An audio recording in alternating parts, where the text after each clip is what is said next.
as mentioned in the introduction, I got to go to Palestine and ended up staying with someone that I'd worked with his family.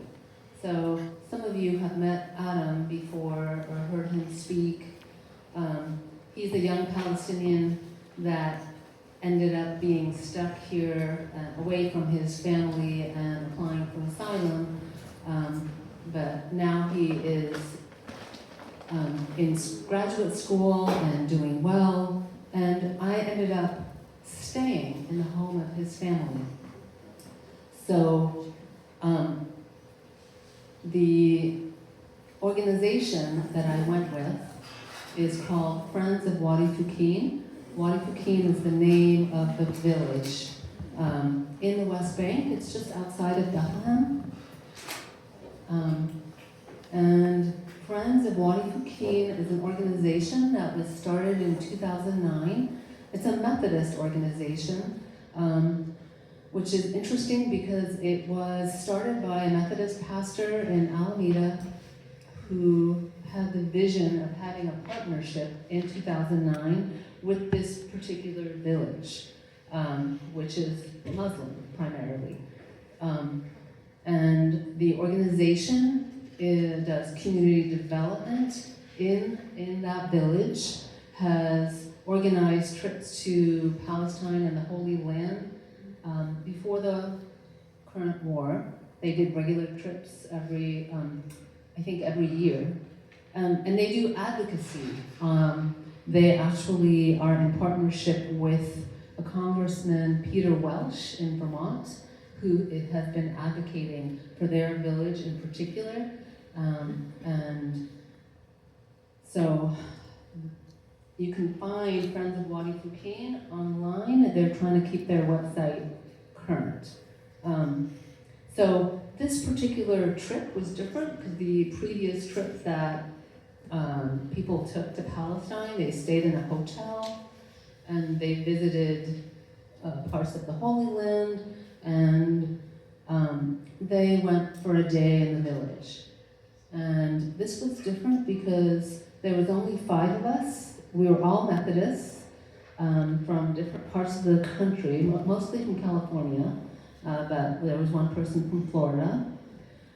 And we stayed in people's homes in the village. And each day, we spoke to different people in the community. We went one day to Bethlehem, and I purchased some things that I brought with me. A lot of these things are either from Bethlehem or Hebron. And so some of the things that you see on the table I brought back with me. So I took a lot of pictures when I was there. So I'm gonna share with you a slideshow that shows you my journey. And I'd like to just share my journey with you and take you with me on my trip, as it were. Since this was my first time, and I just would like to share it with you. Are you ready? I am ready. Okay. So one note I want to make.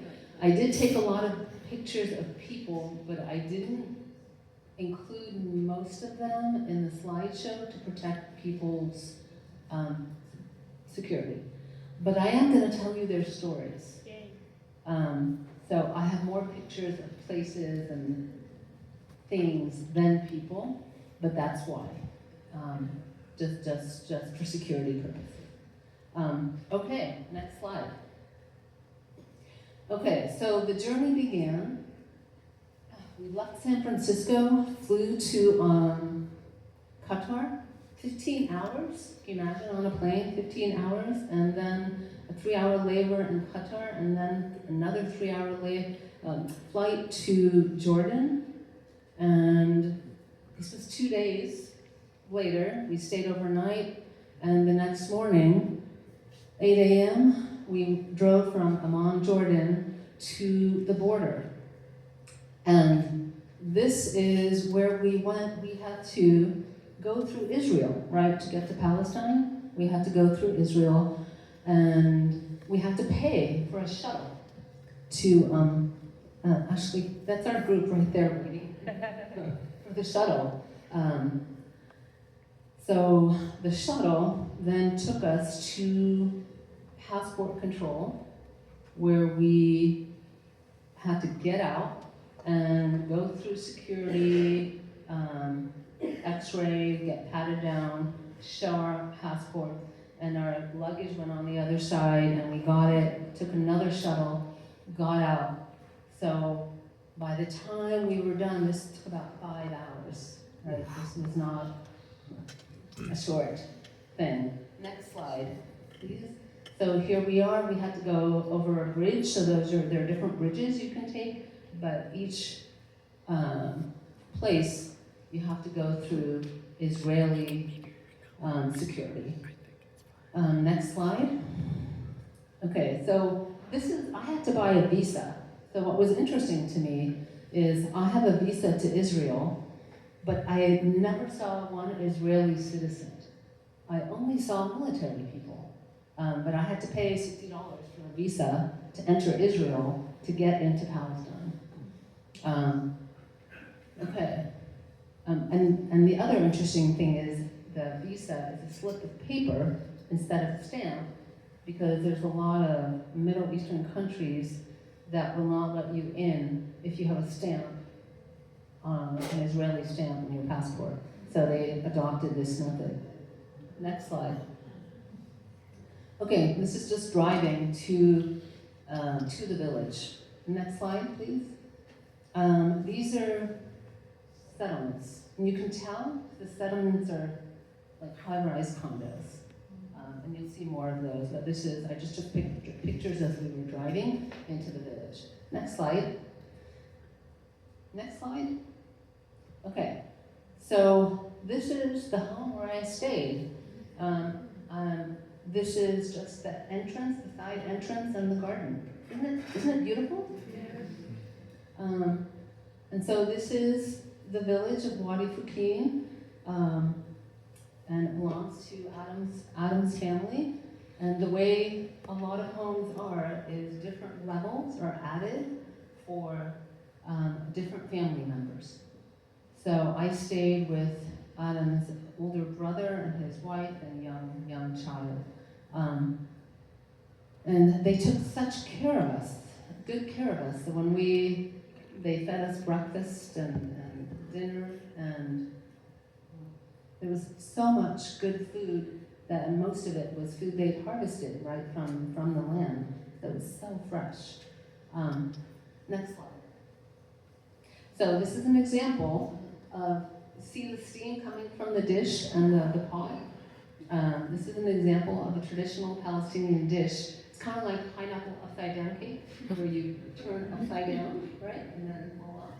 So it's rice and chicken and vegetables and little bowls of yogurt, and there's always pickles and olives, and there's a container of fresh squeezed juice from citrus and mint and lemon from their gardens. Next slide. There it is close up. Yeah. It was very good. Next slide. Okay. This is a picture of the mosque in the village. The organization, Friends of Wadi Fukin, actually helped there was some structural damage, and they helped with pay for repairs to the mosque.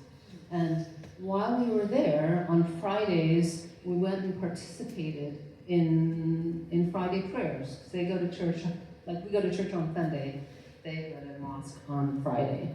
And since we were in the village and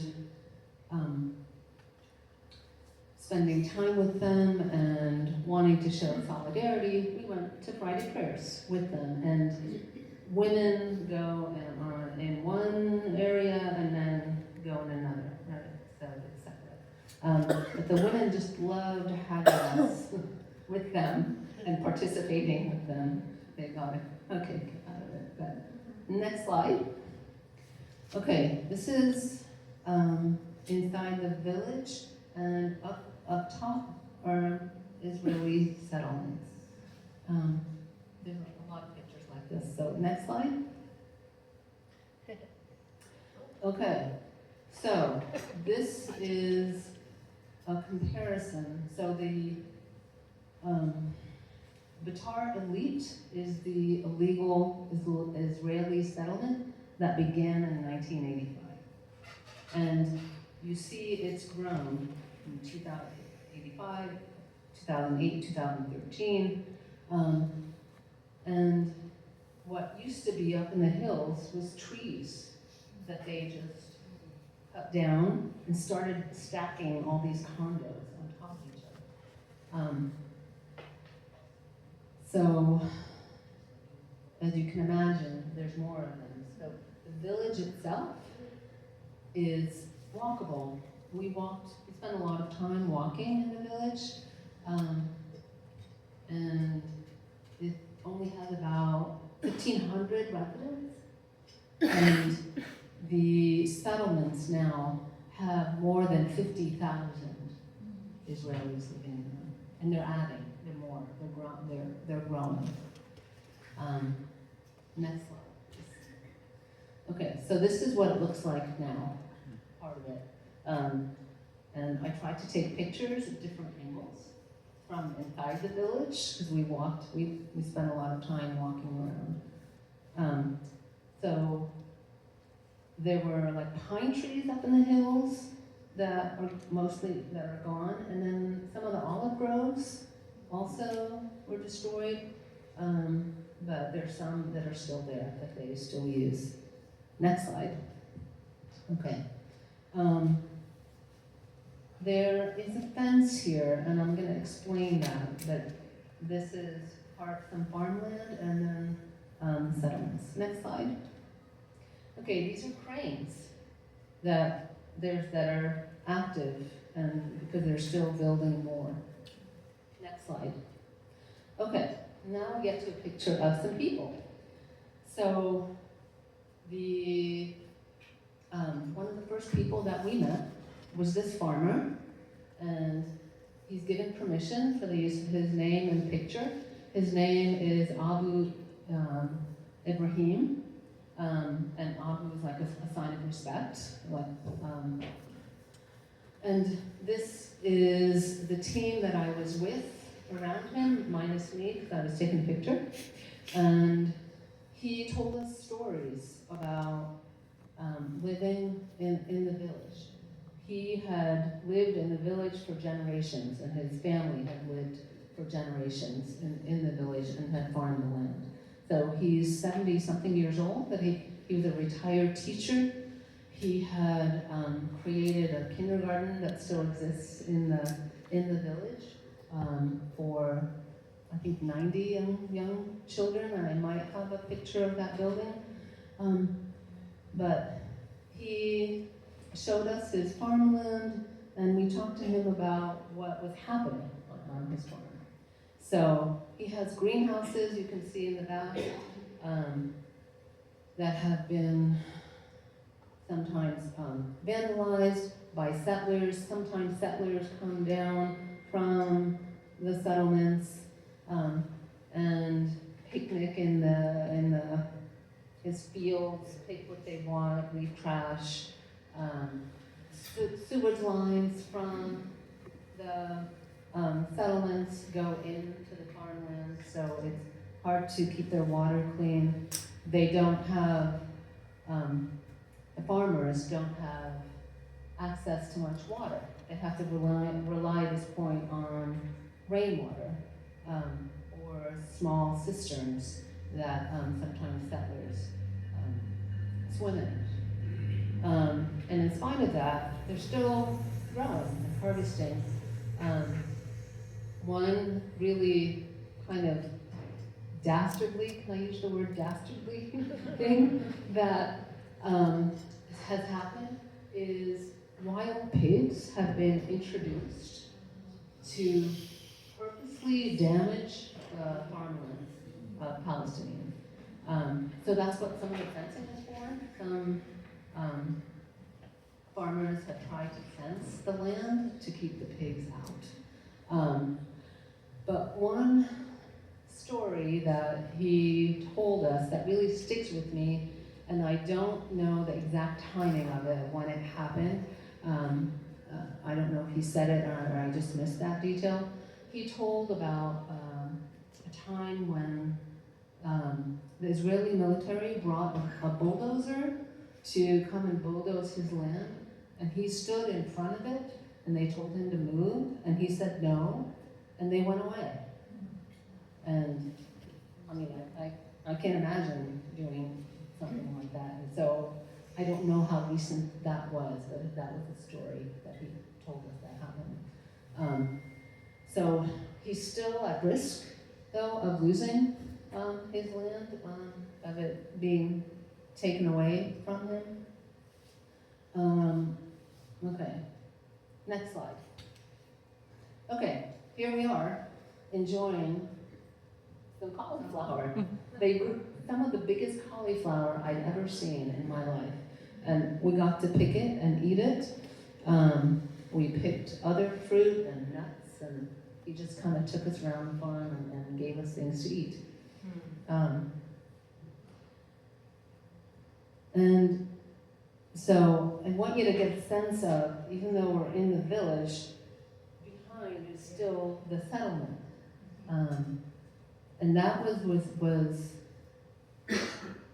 it was different seeing it, because I've seen pictures of this and things like this, but being in it felt different when you just look up and all around you are these settlements, and all the entrances to the village have been closed off except for one back road.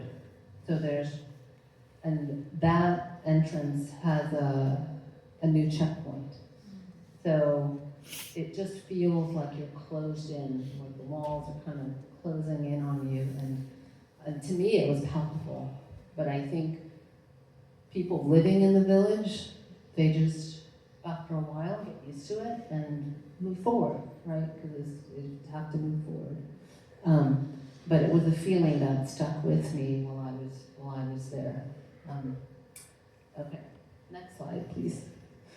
This was the donkey and the sister of the farmer, and this is a lemon tree. Next slide. This is more farmland. Next slide. Cistern. Next slide. Okay. Farmland, and again the settlements. Next slide. This is a confiscation order. So sometimes confiscation orders are put on buildings, and sometimes they're not. So it's hard to predict when something is going to be destroyed. Next slide. Okay, this is us walking through the village, through different parts. And you can, I'm there with the rest of the team. Okay, next slide. These are olive trees. And I included this picture because you can see it's like a children's play area. And another thing that they're working on building is an industrial zone next to all those houses for Israelis to shop and have recreation and other things, but still illegal, right? All connected to the illegal settlements up on the hill.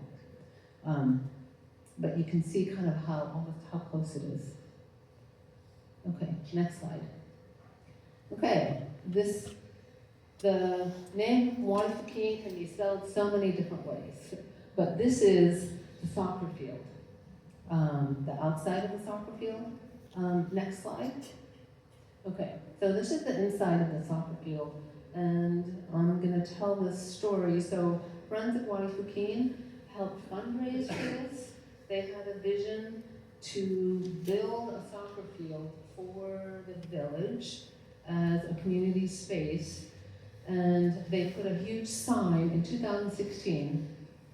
It was built, but they put a sign on it saying that this was an international project being sponsored by a Methodist church community, and because it was on land that was supposed to be confiscated and it was supposed to be demolished. But they built it anyway, and it's still there, and it's being used, and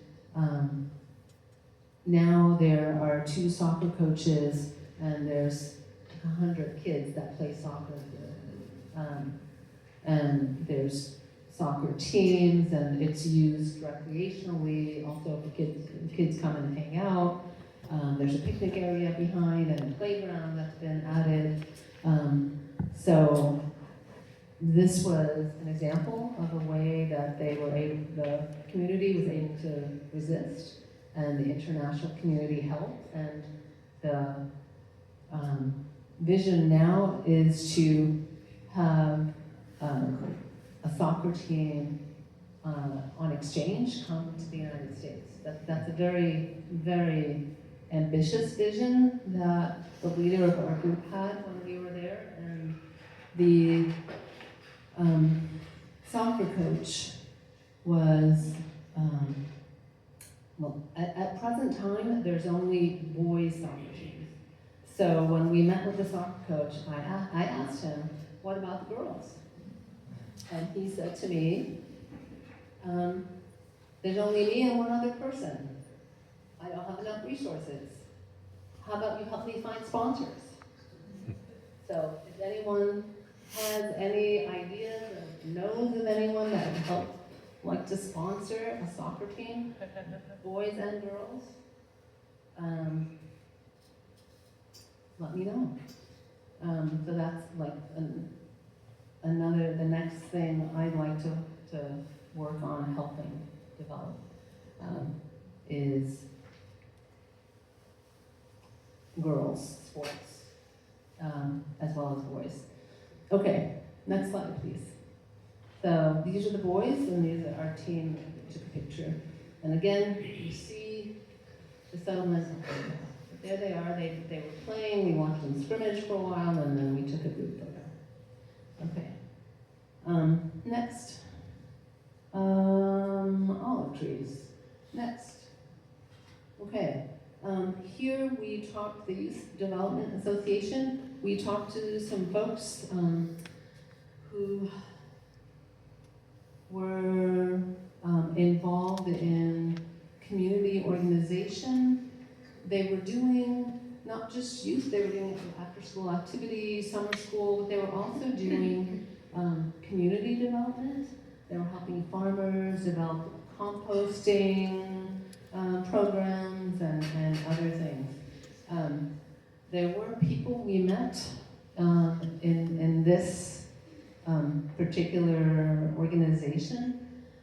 One of them had been targeted by the Israelis because he helped I'm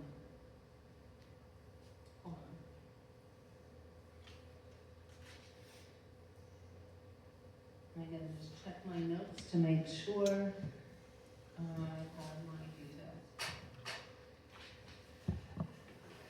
Okay. He filed lawsuits in the Netherlands and Belgium that profit against companies that profit from illegal confiscation of land. So the Israeli government found out about that, and they targeted him and raided his home 3 times. They went in the middle of the night, and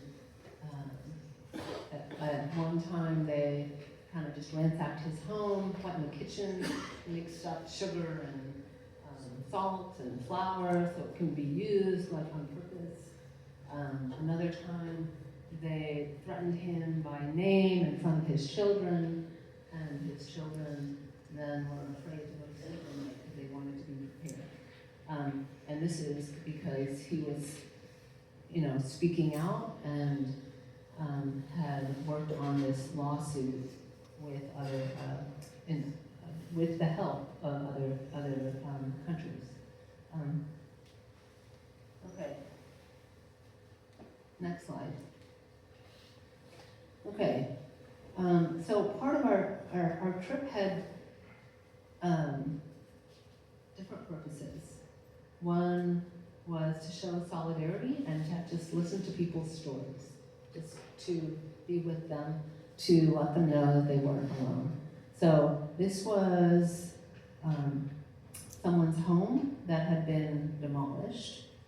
Next slide, there's one more picture. So we went with him for him to show us and just to tell us. And part of his story is that he went to court.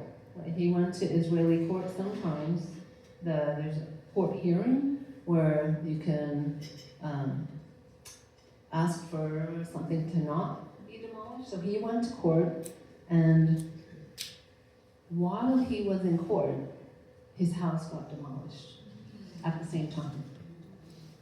So he was trying to do the right thing, but this is what happened. And then he was also told he couldn't touch anything, he couldn't remove anything from the rubble or he'd get arrested. So we just went there and let him show us and tell us his story. Next slide. This is just an example of all the trees in the foreground, but a lot of some of the pine trees and one side that are still there. But see how a lot of it, the trees have been pulled, right? The desolate part where there used to be more trees. Next slide. Okay, this is another picture of the village with the settlement in the back. Next slide. Okay, this is on the way to Bethlehem. You'll notice it's a fence that kind of separates us as we were driving. So I'm going to stop here and tell you some more stories. I realize a lot of my pictures were just of the village and the settlements behind. So I want to tell you more stories of people that we met. The one that I'd like to tell you about the most is there were 3 women who we talked to. So each day we had like meetings with at least 3 different people or groups of people. So one of them was a group of 3 women who were well educated, between 25 and 30, and 2 were engineers, 1 was a teacher, and they weren't able to find work because people in their small village there was no work, and people now are not allowed to, Palestinians are not allowed to go to Israel for work as they used to be able to. So what they decided to do is start their own business. And they had done this before the war, and they had each been given small grants to start their business, and they were doing really well. One of them, Ragda, was selling cleaning supplies, and Noor and Sajida were selling clothing that they actually imported from Turkey, and figured out that one of them took classes on how to market.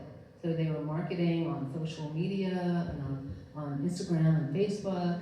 They were figuring out how to deliver, how to get money from people, because it's very difficult. Bank transactions are very difficult. So there's so many different hurdles they had to figure out. They wanted to do this, to be able to support their families and to do something, right? To have work to do and to support their families. So just it was stories like that showed me people's resilience, and how just living and being, trying to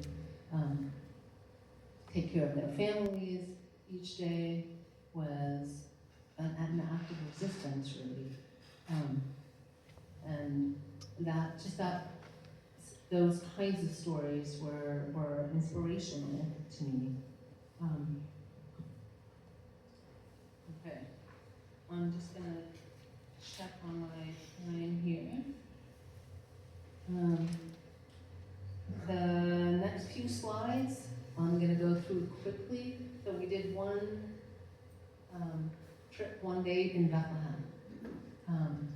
Okay, next slide. So this is the market. See the cauliflower, how big it is? So this is in Bethlehem, they're just outdoor markets. Okay, next slide. Those are cucumbers and lettuces. Next slide. We went to church in Bethlehem. We went to a church service. It was in Arabic, but we went, and we also got to go to the Church of the Nativity. But next slide. So this was Jesus in the rubble. That was in front of the church, right? That was part of that inside the church. Okay, next slide. There were a lot of different pictures that I took, but this one I really like, and you can probably figure out why. Next slide. This was an overhead shot from the top of the church, just looking over the city. I thought you might want to see that. Next slide. These are just signs in Bethlehem, and Bethlehem is Muslim and Christian. And there's a lot of Christian schools and businesses there that are frequented by Muslims also. Next slide. There was a wall, and I took a lot of pictures of the wall because some of the murals were just so cool. Next slide. You can see the watchtower. We went inside a building and met with the local imam, and he told us, don't get too close to the window so you don't get shot at. I'm like, really? Like, I wanted to, but no, I didn't get, I wanted to get close to the window so that I could see what he was talking about, and I didn't. There, next slide. This is just the wall that can get through the city of Bethlehem. It's just not part of it now. The wall, right? Inside the city. Next slide. Next slide. This is just, I just went and took pictures along the wall. Next slide. This is a painting on the wall. It feels like you can walk through it. Next slide. Isn't that funny?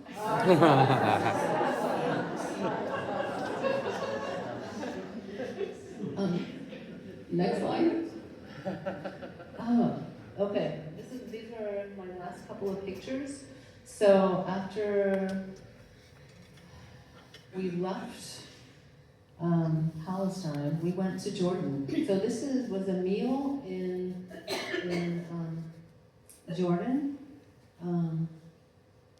in the city of Elham, and was a very I'd never had food like this before. It was rice and chicken and like a crepe, and then this yogurt broth thing that you put on top, and then pickles and vegetables you ate with it.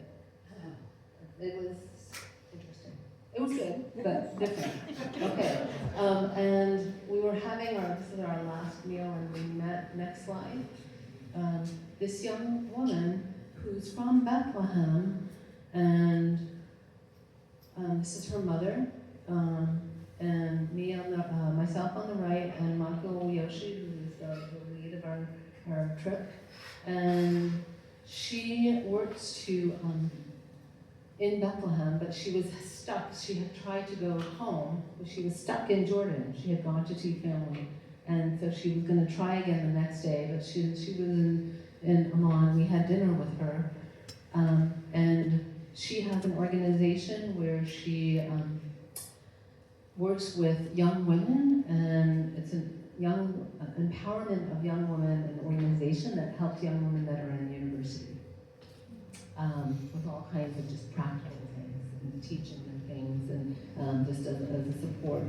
And she's in the process. She lost her funding, and she's in the process of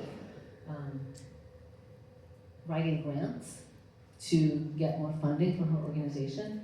So now I'm involved with helping her revise her website and edit and so on. Anyway, we're close friends now, even though I only met her once, and that's how it goes.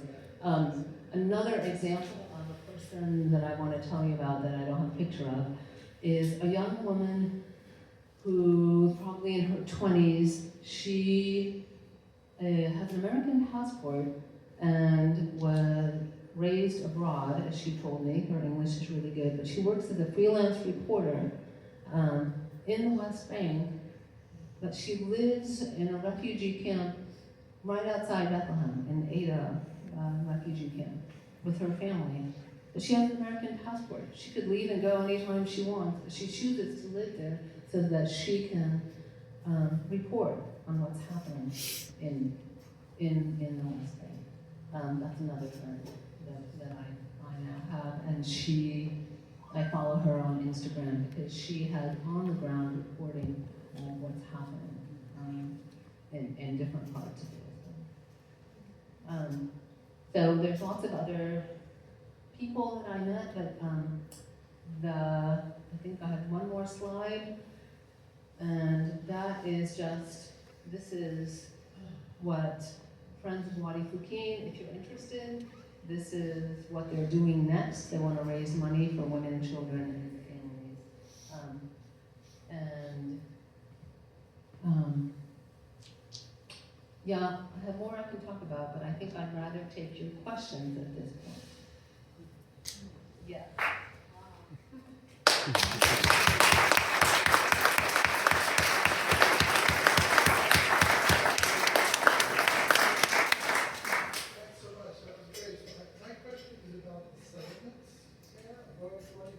About the what? The settlements there, Yep. So, like, why there? Are they closely people? Clearly, lots of people living there. Are they closely considered to there? Like, You mean the settlements, the illegal settlements? Where a lot of people are living. Yes. Why there? What's it? Okay, so the settlements, Israel, the government of Israel, is building settlements everywhere to entice Jewish people from around the world to come and live in Israel. And they tell...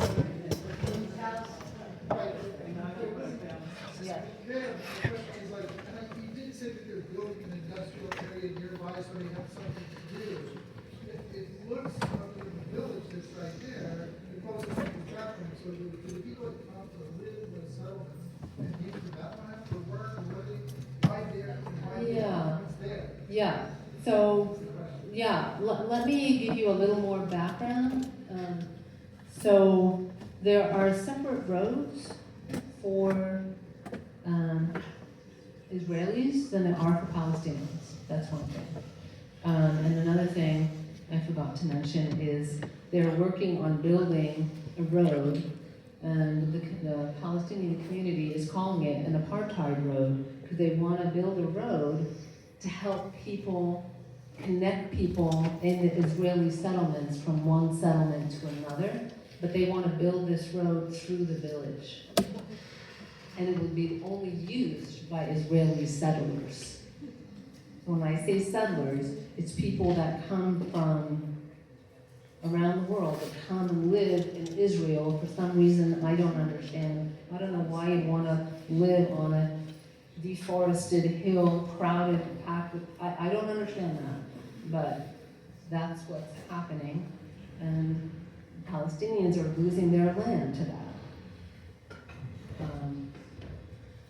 Yeah.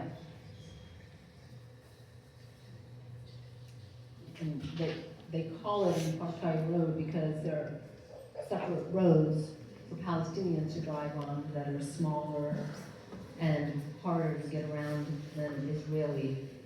So the idea is to build connections between the settlements, is what the Israeli government is doing now, and towards the goal that it'll be more like Gaza, where it'll be villages sectioned off, separate from each other, and isolated. That's what's been happening recently. The villages have become more and more isolated. I talked to a Palestinian woman who is a professor at Bethlehem University, and she said sometimes it takes her 3 hours. What should take 20 minutes takes her 3 hours to get to class, to work. And she's so stressed out because she, can't get to work. And she just has to deal with it. I mean, that's just one example. But, she does what she can. She's a professor in criminology and psychology and works at the University of Bethlehem. And a lot of people from the village, it's a self-contained village and that has its own schools, but university and hospital is in Bethlehem. That's the closest city where you go for healthcare and university. And big shopping. There's small grocery stores in the village. Okay, other questions? I was curious about the cisterns you mentioned, and you showed picture photos. Yeah. It looked like they were on the Palestinian farmland. Yeah. But you said Israelis came to swim in them. They come down and do whatever they want in it. Yeah. But, yeah. That's what I thought you said. Yeah.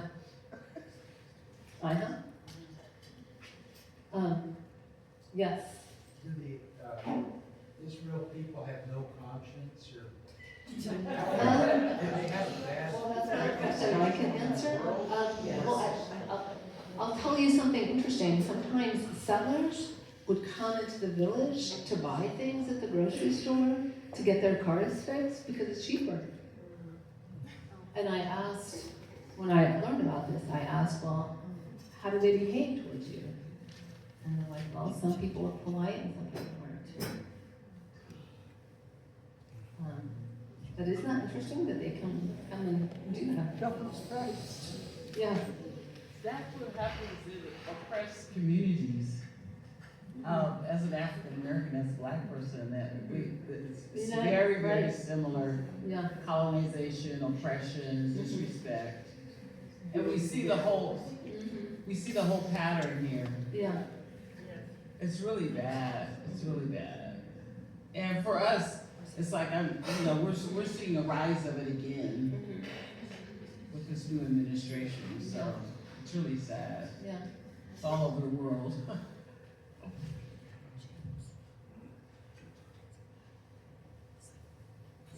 Other questions? And other questions for Shivas as well? If she's still here and wants questions. Yes. I don't know if you'll have an answer for this, but did you notice any companies that come up that are profiting off of the new settlements or the new housing that's being constructed or the destruction of people's homes? We know about like Caterpillar and stuff, but are there other ones that you found out about? That wasn't something we were really looking at. We were looking more at, I was looking at interacting with the people. But yeah, there's 5 companies that are in the U.S. that are, I don't know their names, but they're busy trying to accumulate land now in the West Bank in order for people to come live there. And this is happening. Back up. Sorry? The mic's too close. Oh, no, we got it. Go ahead. Okay, sorry. Anyway. What were the companies? For anybody? She said, what were the companies? I don't know their names. I felt safe, but that's just me. No, but I think we all felt safe. So what was interesting is our trip was being called the Protective Presence trip.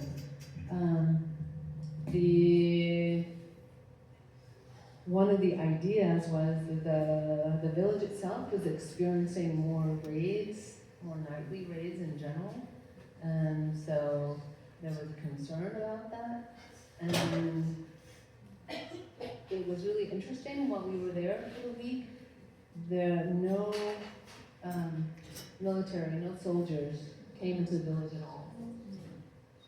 And so we don't know if that was coincidence or if they knew we were there. After we left, they came into the village, and before, not one day that we were there. But Do the so, villagers have weapons? oh yeah, Everybody has weapons? yeah, big long one. Like rifles, Yeah, machine guns? yeah. But they don't smile. They just look at you really firmly, and they're all really young, right? They're all, they go in as 18, all young men and women, with very stern-looking faces, and they just talk very tactfully, very short. You know, and ask you to do something. Elham? Just now you said they are They, the military, the like Israeli a military. checkpoint, or you know. Just want to clarify what. They're looking in your vehicle, they're asking to see your passport, they don't really talk to you, make conversation. I mean, I felt safe. I don't know if misguided or not, but I felt okay. So that's just my personal feeling. But for me, because I'm Egyptian, I don't know if you all know that, and so I felt more that I fit into the community, and so I felt comfortable. But that was me. Other questions? Yes. I know several of us were probably gone to hear Adam's. I've probably gone to hear Adam speak at the Methodist Church. You say he's a student now. Have you talked to him to find out if he's threatened with being deported? If he's right now he's threatened? I mean, they're talking about trying to get pro-Palestinian Yeah. people out of here. So he's still in school, and so he's rethinking how much speaking he will do in the future with the current environment. That's what you're asking? Yeah. But it was really neat that I got to meet all of his family. And for him, he was like, "This is weird. I'm on the other end of it." Because he can't go home now.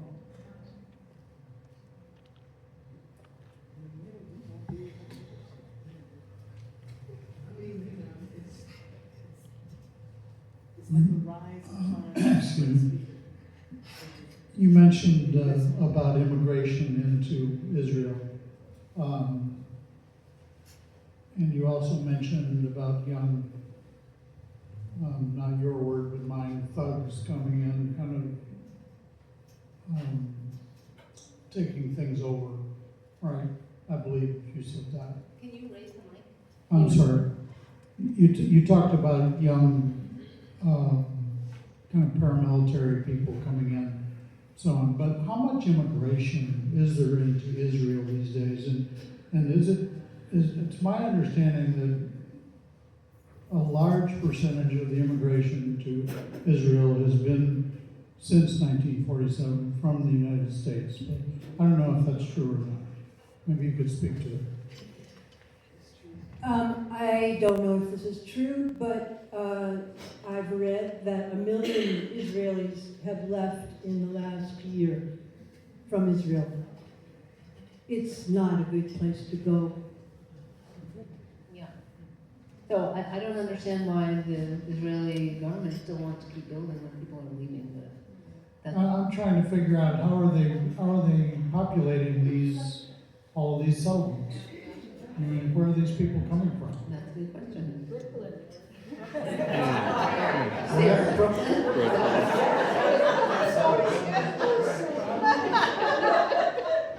Well, I mean, they entice people to come I can answer that actually. Yeah, the Israeli government has a program called, well, it's not directly run by the government, but they get a lot of government funding. They're called Birthright, technically Birthright. And they will pay for any Jewish people between the ages of 18 and 26 to go over there, and they get a whole big propaganda-filled tour. Usually whoever the prime minister at the time is will give them a big speech on why they should go move there, and a lot of times they give them houses in the settlements, and so they just bring them right over. And Alan, do you know how much they ask people to pay for housing? Sometimes it's like whatever they need at the time, I think, is how it works. Sometimes, you know, if people want to buy houses there, they obviously can, but sometimes they don't have to. They'll set like people. for rent, right? Because they make it very cheap for people to want to. Yeah. They want to do whatever they can to encourage more Jews to move in there, because then they have a presence there, and then they have to use their military to protect that presence there.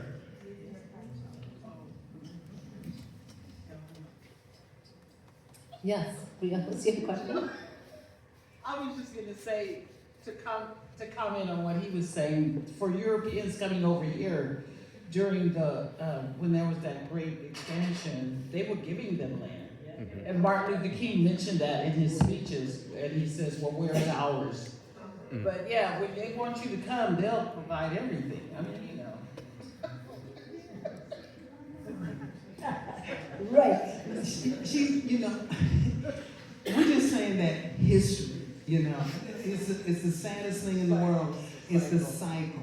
And when folks want to become the oppressors, the first thing they do is to sell something to the people that felt like they've been, or been oppressed somewhere else, and then they feel like they've given them a home somewhere, so they give what they're thinking away. They take somebody else's and gives it to someone else. But what I thought about the most is that it's so similar to not just what has happened here by the land being taken by from the natives, but also it's so similar to apartheid in South Africa. I mean, you're living there, but you're not living in your home. You live in ghettos. Those are made by man. And so anytime when you go someplace and it's ghetto, and they start talking about, oh, look how those people are living and all this kind of business. That's why it was beautiful to see when people do some beautification in their home, regardless of where they're living. But man makes ghettos. I'll just say my ancestors came here in 1619. And they were given the land, and they bought enslaved people from that very first ship that came. And they killed Powhatan Indians, and the gun still exists. It's in a museum in Richmond. And they didn't have to pay to do it. They were given whatever they needed. And look what they did. And so I say, if I am considered a citizen and nobody questions it, no one should question anyone's right to be here. In Israel, they did bring in a bunch of Eritreans, who then, of course, experienced racism.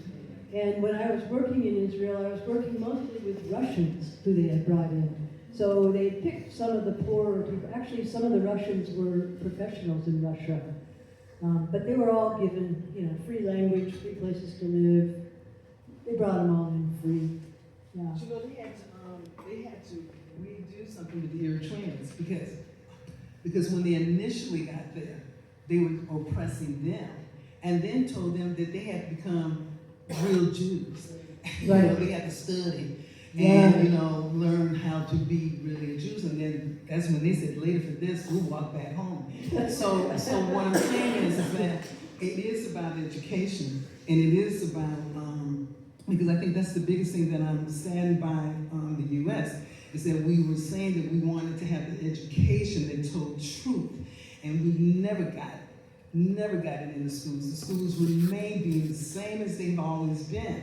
And so therefore, I mean, I homeschooled my children specifically so they can spot the craziness in the public schools. The ignorance of teaching people as if, you know, well, hey, this is how it looks. It's so beautiful. It's like a tourism thing. And then you don't learn about the truth about what's going on somewhere until you're outside that school. Or you become a young adult and you start traveling and you start questioning, what the hell did I learn? So, I mean, it's about education, and it's about folks who, like you say, they took whoever's poor somewhere else or who wasn't able to utilize their education. Hey, come here, come to, you know, Occupy Palestine, because I continue to say Occupy Palestine. I will never say Israel, because Israel does not really exist.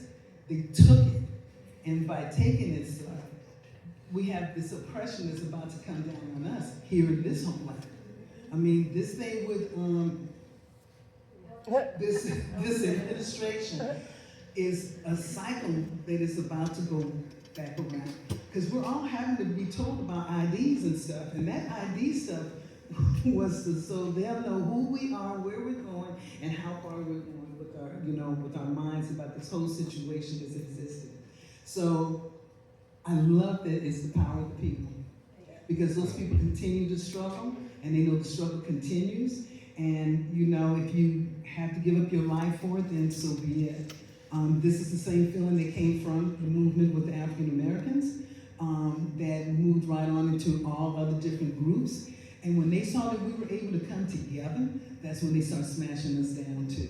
Yeah. And so, like I say, it's education. I thank you all for your service, for what you've been doing, where you've been going, and coming back and giving us this message, because otherwise, as you say, Al Jazeera is not there any longer, but I used to be tuned into them consistently. And now we have to find that message from the media, people who go out there and be reporters and stuff. Some of the most ignorant people are in Israel. They don't learn to speak Arabic. They've never met an Arab. Their government tells them to be afraid of all Arabs. All the Arabs are still, according to the Israeli government, trying to throw them into the sea. That was kind of old. And they don't go to the West Bank. They aren't even allowed to go to the West Bank. And their news does not show what ours does. So they are not watching what's happening in Gaza, much less what's happening in the West Bank. Speaking of education, it's total ignorance, and their government is trying to keep them even more ignorant than online they would be. And what's ironic is that Palestinians are the most well-educated groups, most literate. Yeah, like Jews, they believe in education and the worth of it, and they're hardly getting any now. They can't even get to school because of the roads, etc. Yeah. Yes, but historically. And also so generous. So even though they don't have very much, you know, they hosted us, the 5 of us, and allowed us to stay in their homes. They fed us. I got so many gifts. I was given a bottle of olive oil that they had grown and pressed to take home, even though they have less. This scarf was given to me by a family that hosted me. Even though they have little, they were so very generous. Does anybody else have any more questions? Yeah. Okay. So I will be here for individual questions, or if anyone has anything about what's on the table. Thank you all for coming. Similar question. You've done such a great, amazing journey, and we're so very pleased and thankful that you were able to come and share this with us. Is there any way that we can support you in your future endeavors? Thank you for asking. There are different ways to help. If you don't want to help Friends with Wadi Fukim, there are other organizations that you can support, and also call or your congressman, senator, and let them know that you want them to not send money to Israel for weapons. That's a big thing. So yeah, the phone calling is what's more effective than petitions and or writing letters, from what I heard. Do not send money to Israel. Do not send money to Israel for weapons. Yeah. Okay. Thank you. Okay. Thank you. And just one more quick thing before everyone leaves. Michael has an update. Hey everybody, who here believes that our city and county governments should not be invested in genocide and apartheid? Everybody? Okay, well, I have a QR code right here. I was not as prepared as I could have been today, but we have a petition. We're trying to get folks to sign the petition to show our elected officials that we don't want our money in apartheid, genocide. We don't want our money in weapons. We don't want our money in environmental destruction. We don't want our investments in immigrant detention centers or private prisons. We have a long list. You can read our petition, but this is the start to get folks to basically show that there's a lot of support behind getting our money out of these terrible companies that are causing these problems. This is different from the lawsuit. Does that QR take you to a page that says that? Yes. Okay. Yes, I have a petition. I'll stand right over here. And I did text it to you, Alan, if you want to put it up, but thank you. Melinda started it. And then you were humming it, and so it was like, oh, I gotta put this on.